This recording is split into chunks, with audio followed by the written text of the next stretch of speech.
I told you at the beginning, Rita. I told you the theme of the show is goats and grievances.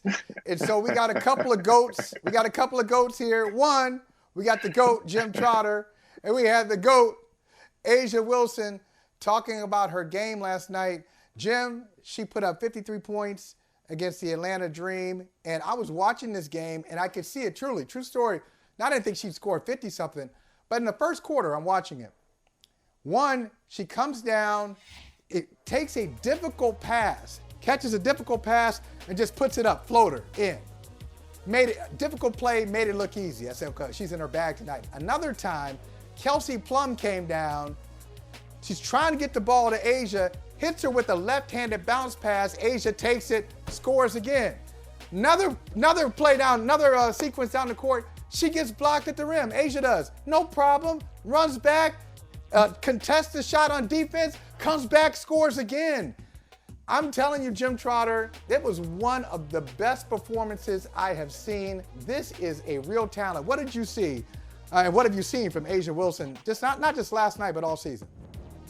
Yeah, let me say first, just watching that clip that you guys played, I kind of got goosebumps listening to her, because the one thing I love is hearing a great athlete sort of speak it into existence and to accept the challenge of greatness.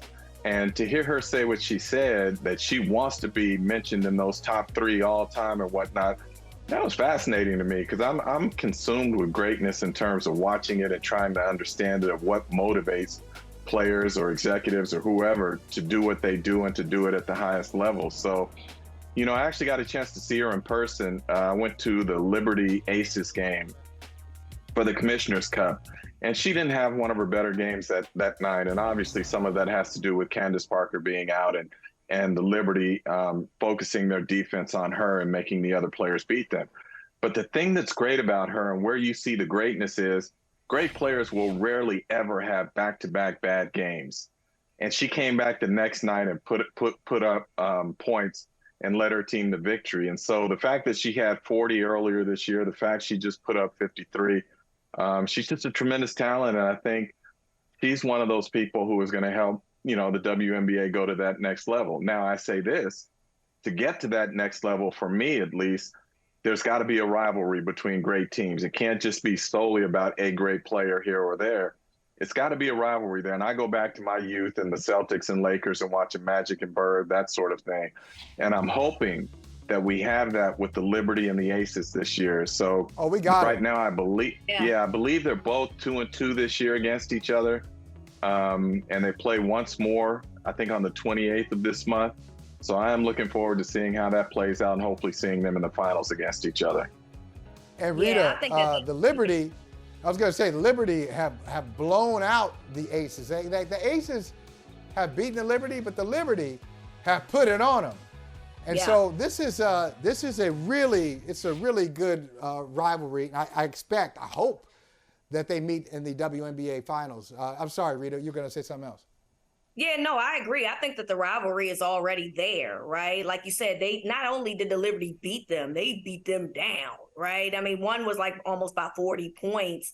And so, you know, they needed that win after the Commissioner's Cup, I think, to just kind of help them get some mobility going and feeling like the rivalry is real, right? That they don't have their number. And I think, you know, when Candace Parker returns, that'll absolutely help them, because as you already mentioned, Jim, they're saying, we're going to stop her. What are the rest of you going to do?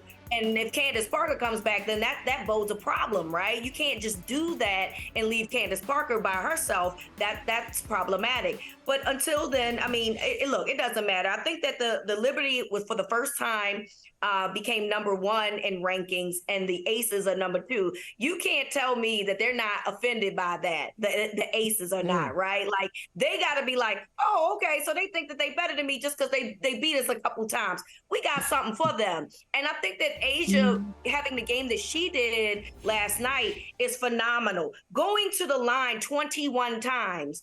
I don't know about y'all, but to me, that tells me y'all can't stop this lady. Okay. And getting 20 points from the free throw. You can't stop her. If you're making her go to the line 21 times, that means that she is a major problem. In addition to the 53 points, she played defensively extremely well. So not only are we having a conversation about her potentially winning another MVP, there's a conversation for her to be Defensive Player of the Year as well. She's just having a phenomenal year. And she, again, after the loss that they just recently had, they really could have used the game that they had last night. So I'm excited to see, hopefully, a Aces and Liberty rematch in the finals. You know, one of the things I love about the WNBA and the Aces in particular is listening to Becky Hammon after a game. She's so honest and she's so direct. And so when she was asked about Asia last night, and I may get this a little wrong, but I think I'm right on the quote for the most part. She said she runs like a deer, she jumps like a cat, and she catches like Spider-Man. She said she's a superstar. I'm like, man, go ahead, Becky. I hear you on that. So for me, this is what's fun, because if the Liberty and the Aces can have that sort of respectful bad blood, to me, that's what helped take sports to another level, or take a league to another level. And I'm looking forward to that. Hopefully come postseason, that's what we get. And I'm going to transition to football. I just want to let people know, like, you might be thinking, we got Jim Trotter on.